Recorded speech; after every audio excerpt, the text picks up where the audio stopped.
High বন্ধুরা, আমি প্রিয়া। আমার প্রিয়া কিচেনে তোমাদের স্বাগত। আজ তোমাদের করে দেখাবো আমাদের ছোটবেলায় এক রেসিপি, হলো মদন ভাজা বা বলতে পারো লালু বুলু। চলো, এটা তৈরি করার জন্য একটা পাত্রের মধ্যে আমি নিয়ে নিলাম 250 গ্রাম ময়দা। তার ভেতরে দিয়ে দিচ্ছি 2 চামচ গুঁড়ো দুধ, সামান্য একটু নুন আর স্বাদ অনুযায়ী মিষ্টি। এখানে আমি 3 চামচ চিনি দিয়ে দিলাম। তোমরা তোমাদের স্বাদে দেবে, কেন এইটা বেশিও ভালো লাগবে না আর একটু কম হলেও ভালো লাগবে না। এখানে আমি সামান্য একটু কালো জিরে দিয়ে নিলাম। দিয়ে দিচ্ছি 1 চামচ ঘি।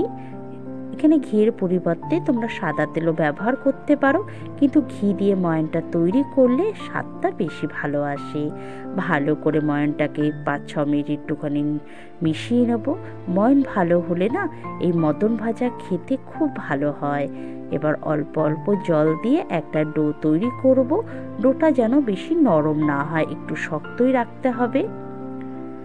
ডোটা তৈরি করে এবার আমি এটাকে 10 থেকে 15 মিনিট ঢাকা দিয়ে রেখে দেব। তাতে আমাদের যে চিনিটা মেশানো হয়েছে গলে যাবে। আমার 15 মিনিট হয়ে গেছে। দেখো, আমাদের চিনিটা সম্পূর্ণ গলে গেছে, একটা চিট ভাব চলে এসেছে।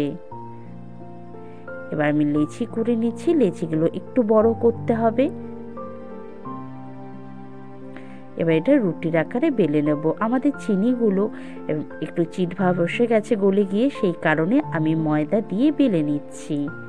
এটাকে সম্পূর্ণ রুটির মতনই বেলতে হবে, কিন্তু মোটা করতে হবে।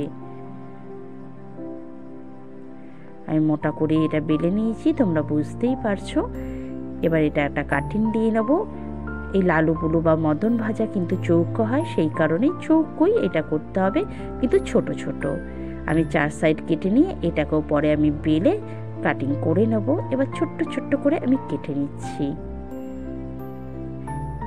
আমরা সবাই জানি মদন ভাজা বা লালু বুলু বলতে পারো, এগুলো একটু ছোট আকারই হয়।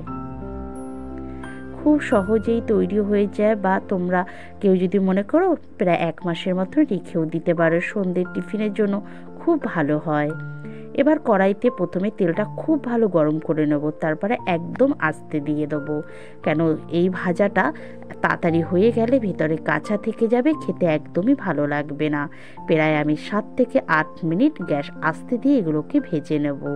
যখন দেখবো হালকা লাল কালার চলে এসেছে, তারপরে আমরা নাড়াচাড়া দেব। দেখো, আমাদের কিন্তু সুন্দর কালার আসছে, তোমরা বুঝতেই পারছো। যখন এরকম হালকা একটা ব্রাউন কালার চলে আসবে, এর থেকে বেশি কড়া করব না, তাহলে কিন্তু ভালো লাগবে না খেতে। এই কালারটাই আমাদের প্রয়োজন। এগুলোকে আমি নামিয়ে নিচ্ছি। এইভাবে সমস্ত মদন ভাজাগুলো ভেজে আমি তুলে নেব। খুব সুন্দর একটা রেসিপি, আমরা ছোটবেলায় প্রচুর খেয়েছি, আমরা সকলেই জানি। তোমরা বাড়িতে অবশ্যই তৈরি করবে, আমাকে জানাবে কেমন হয়েছে। ভালো লাগলে একটা সাবস্ক্রাইব করে দিও। Thank you so much.